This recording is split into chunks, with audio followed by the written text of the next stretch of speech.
নানা রকম অভিযোগ এবং নাটক করার চেষ্টা করবে।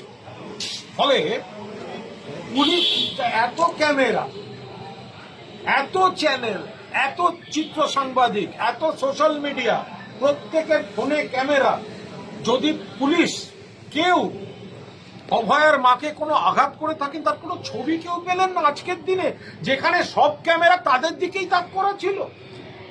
শুভেন্দু অধিকারী কাল সব সীমা লঙ্ঘন করে চরম অশালীন কুৎসামূলক কথা বলেছেন মাননীয় মুখ্যমন্ত্রীকে এবং পুলিশ কমিশনারকে। এর দায় শুধু শুভেন্দু অধিকারীর নয়, এর দায় বিচারপতি মান্থারও। তিনি বারবার অন্যায় কাজে রক্ষা কবচ দিয়ে দিয়ে ওকে আরো বেপরোয়া করে তুলেছেন। জাস্টিস মান্থা, আপনি আপনার রেসপন্সিবিলিটি অস্বীকার করতে পারেন না। বারবার প্ররোচনামূলক ঘটনা ঘটিয়েছেন শুভেন্দু অধিকারী, বিভিন্ন মামলায় আপনি তাকে রক্ষা কবচ দিয়েছেন।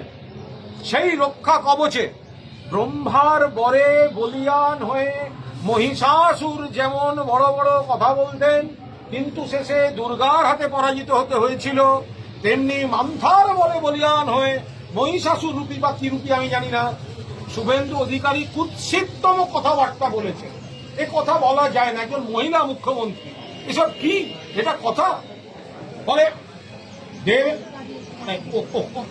দেবতাদের মধ্যে ব্রহ্মা দেখবেন প্রচুর ওষুধকে না ভুলভাল বর দিয়ে গেছে, ভুলভাল বর দিয়ে গেছে, একে অমর তাকে অমুক, সেগুলোকে কাটতে পরে মা দুর্গা, বিষ্ণু, মহেশ্বর এদের কত পরিশ্রম করতে হয়েছে। জাস্টিস মানসা এরকম ব্রহ্মার মতো ভুলভাল বর দিয়ে বসে আছেন, মানে দায় তো তাকেও নিতে হবে।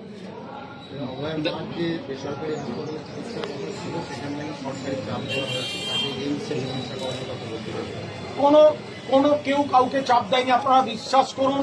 কেউ এই নিয়ে বিন্দুমাত্র মাথা ঘামাচ্ছে না।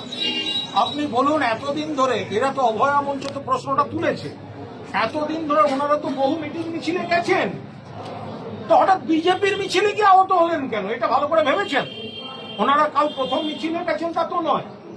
দেখুন, ওনাদের মেয়ে হারিয়েছে, ফলে ওনাদের বুকে আগুন, চোখে জল, ওনাদের প্রতি আমাদের পূর্ণ সহমর্মিতা আছে।